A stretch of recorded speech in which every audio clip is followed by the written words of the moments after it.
लकड़हारा और लोहार की दोस्ती। एक जज्बाती, सबक आमूज और देही कहानी। बहुत पुराने जमाने की बात है। पंजाब के एक खूबसूरत गांव चश्मापुर में दो दोस्त रहा करते थे। एक का नाम था रहमत, जो लकड़हारा था, और दूसरे का नाम था बशीर, जो गांव का मशहूर लोहार था। दोनों की दोस्ती पूरे गांव में मिसाल समझी जाती थी। रहमत जंगल से लकड़ियां काट कर लाता और बशीर उन्हीं लकड़ियों से अपनी भट्ठी गर्म करके औजार बनाता। अगर एक दिन रहमत ना आता तो बशीर का काम रुक जाता, और अगर बशीर ना होता तो रहमत अपनी कुल्हाड़ी तेज ना करवा सकता। लोग कहते थे, ये दोनों सिर्फ दोस्त नहीं, एक दूसरे की ताकत हैं। बचपन की दोस्ती। रहमत और बशीर बचपन से साथ थे। एक साथ खेलते, नहर में नहाते, आम तोड़ते और ख्वाब देखते कि बड़े होकर अपने गांव का नाम रोशन करेंगे। रहमत गरीब था, मगर दिल का बहुत साफ था। बशीर मेहनती और समझदार था।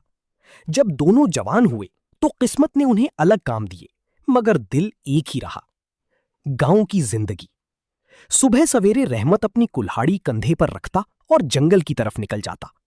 परिंदों की आवाजें, दरख्तों की खुशबू और ठंडी हवा उसका साथी होती। उधर बशीर अपनी भट्टी जलाता। आग के शोले बुलंद होते, हथौड़े की ठक ठक पूरे गांव में गूंजती। लोग दूर दूर से उसके बनाए औजार लेने आते। शाम को दोनों दोस्त बरगद के दरख्त के नीचे बैठते, चाय पीते और दिन भर की बातें करते। एक नया आदमी। एक दिन गांव में एक अजनबी आया। उसका नाम था करीम बख्श। वो बहुत चालाक और मीठी जबान वाला आदमी था। शुरू में लोगों को वो अच्छा लगा, मगर हकीकत में वो दूसरों की खुशियां देख नहीं सकता था। जब उसने रहमत और बशीर की दोस्ती देखी तो उसके दिल में हसद भर गया। वो सोचने लगा, अगर इन दोनों की दोस्ती टूट जाए तो पूरा गांव कमजोर हो जाएगा। हसद का आगाज। एक दिन करीम बख्श बशीर की दुकान पर गया। बशीर भाई, आप तो पूरे गांव की शान हैं, मगर एक बात कहूं? बशीर हंसकर बोला, कहो भाई। करीम ने आहिस्ता से कहा, रहमत तुम्हारे बारे में अजीब बातें करता है। बशीर हैरान हुआ, क्या बातें? करीम ने झूठ बोला, वो कहता है बशीर मेरे बगैर कुछ नहीं, अगर मैं लकड़ी ना दूं तो उसकी भट्टी बंद हो जाए।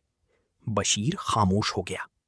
अगरचे उसे यकीन नहीं आया, मगर दिल में एक छोटा सा कांटा चुभ गया। दूसरी तरफ जहर। अगले दिन करीम बख्श जंगल में रहमत के पास पहुंचा। रहमत भाई, तुम तो बहुत सीधे हो।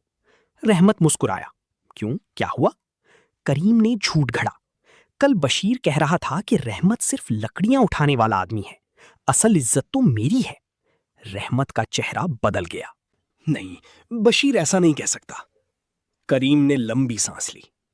मैंने सोचा दोस्त हो इसलिए बता दूं। दिलों में दूरी। उस दिन के बाद दोनों के रवैये बदलने लगे। रहमत पहले की तरह हंसकर सलाम ना करता। बशीर भी खामोश रहने लगा। बरगद के नीचे बैठक खत्म हो गई। गांव वालों ने महसूस किया कि दोनों में कुछ तो गलत है। पहली लड़ाई। एक दिन बशीर ने कहा, रहमत, आज लकड़ियां देर से क्यों लाए? रहमत तल्ख लहजे में बोला, तुम्हें क्या फर्क पड़ता है? तुम तो खुद को सबसे बड़ा समझते हो। बशीर चौंक गया, ये तुम क्या कह रहे हो? रहमत गुस्से में बोला, वही जो तुम मेरे बारे में कहते फिरते हो। दोनों में सख्त झगड़ा हो गया। लोग बीच बचाव करने लगे, मगर दोस्ती में पहली बार दरार पड़ चुकी थी। गांव पर असर। दोनों की लड़ाई से पूरा गांव मुतासिर होने लगा। बशीर की भट्टी के लिए लकड़ी कम पड़ने लगी। रहमत की कुल्हाड़ी कुंद होने लगी, क्योंकि वो उसे तेज करवाने ना जाता। किसानों को औजार वक्त पर ना मिलते। लोग परेशान रहने लगे। गांव की रौनक जैसे खत्म होने लगी। रहमत की तन्हाई। एक रात रहमत अकेला बैठा आग को देख रहा था। उसे याद आया कि बचपन में जब वो नहर में डूबने लगा था तो बशीर ने ही उसे बचाया था। उसकी आंखें नम हो गईं। वो खुद से बोला, क्या वाकई बशीर बदल गया है, या मैं किसी की बातों में आ गया हूं? बशीर की बेचैनी। इधर बशीर भी परेशान था। उसने अपनी बूढ़ी मां से कहा, अम्मा, रहमत अब पहले जैसा नहीं रहा। मां ने नरमी से जवाब दिया, बेटा, सच्ची दोस्ती इतनी कमजोर नहीं होती। पहले हकीकत मालूम करो। ये बात बशीर के दिल में बैठ गई। करीम बख्श की नई चाल। करीम बख्श ने देखा कि दोनों मुकम्मल तौर पर अलग नहीं हुए। उसने एक और मंसूबा बनाया। रात के अंधेरे में वो बशीर की दुकान के बाहर पड़ी लकड़ियां चुरा कर ले गया और सुबह शोर मचा दिया, अरे किसी ने लकड़ियां चोरी कर लीं। फिर उसने आहिस्ता से बशीर के कान में कहा, रहमत कल रात इधर घूम रहा था। बशीर गुस्से से भर गया। इल्जाम। बशीर सीधा रहमत के घर पहुंचा। तुमने मेरी लकड़ियां चुराई हैं? रहमत हैरान रह गया। क्या?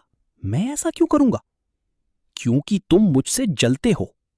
रहमत का सब्र टूट गया। बस बहुत हो गया बशीर। दोनों ने एक दूसरे से ताल्लुक खत्म करने का ऐलान कर दिया। बरसाती रात। कुछ दिन बाद शदीद बारिश शुरू हो गई। आंधी इतनी तेज थी कि दरख्त झुकने लगे। इसी दौरान खबर आई कि जंगल के किनारे एक बड़ा दरख्त गिर गया है और उसके नीचे एक बच्चा फंस गया है। पूरा गांव खौफजदा हो गया। रहमत फौरन अपनी कुल्हाड़ी लेकर भागा। इधर बशीर भी लोहे की सलाखें ले आया। दोनों कई दिन बाद आमने सामने आए। चंद लम्हे खामोशी रही, फिर बच्चे की चीख सुनाई दी। पुरानी दोस्ती जाग उठी। रहमत बोला, अगर हम साथ ना हुए तो बच्चा नहीं बचेगा। बशीर ने फौरन कहा, मैं तैयार हूं। दोनों ने मिलकर काम शुरू किया। रहमत लकड़ी काटता रहा, बशीर सलाखों से भारी तना उठाता रहा। बारिश तेज थी, हाथ जख्मी हो रहे थे, मगर दोनों रुके नहीं। आखिरकार उन्होंने बच्चे को बचा लिया। पूरा गांव खुशी से चीख उठा। सच सामने आ गया। इसी दौरान एक बूढ़े शख्स ने करीम बख्श को छुपकर मुस्कुराते देखा। शक होने पर लोगों ने उससे सवाल किए। पहले तो वो मुकर गया, मगर आखिरकार डरकर सच बोल दिया। हाँ, मैंने ही दोनों में गलतफहमियां पैदा की। मैं उनकी दोस्ती से जलता था। गांव में खामोशी छा गई। रहमत और बशीर एक दूसरे को देखने लगी। इन दोनों की आंखों में पछतावा था। माफी। रहमत आहिस्ता से बोला, भाई, मैंने तुम पर शक करके गलती की। बशीर की आंखों से आंसू निकल आए। नहीं रहमत, गलती मेरी भी थी। मुझे तुम पर भरोसा करना चाहिए था। दोनों गले मिल गए। पूरा गांव तालियां बजाने लगा। नई शुरुआत। उस दिन के बाद दोनों की दोस्ती पहले से भी मजबूत हो गई। अब वो हर बात एक दूसरे से खुलकर करते थे, ताकि कोई तीसरा शख्स इनके दरमियान नफरत न डाल सके। करीम बख्श ने भी अपनी गलती मांगी और गांव छोड़ने लगा, मगर रहमत ने उसे रोक लिया। अगर तुम वाकई बदलना चाहते हो तो यहां रहकर अच्छा इंसान बनो। करीम बख्श हैरान रह गया। उसने पहली बार सच्ची दोस्ती और माफी की ताकत देखी। आखिरी मंजर। कई साल बाद भी गांव वाले बच्चों को ये कहानी सुनाते थे। बरगद के नीचे आज भी रहमत और बशीर इकट्ठे बैठते, चाय पीते और हंसते थे। लोग कहते, दोस्ती वही सच्ची होती है जो गलतफहमियों के तूफान के बाद भी कायम रहे। सबक। सच्चे दोस्तों के दरमियान भरोसा सबसे जरूरी होता है। तीसरे शख्स की बात पर फौरन यकीन नहीं करना चाहिए। गलतफहमियां बातचीत से खत्म हो सकती हैं। माफ करना बड़े दिल वालों का काम है।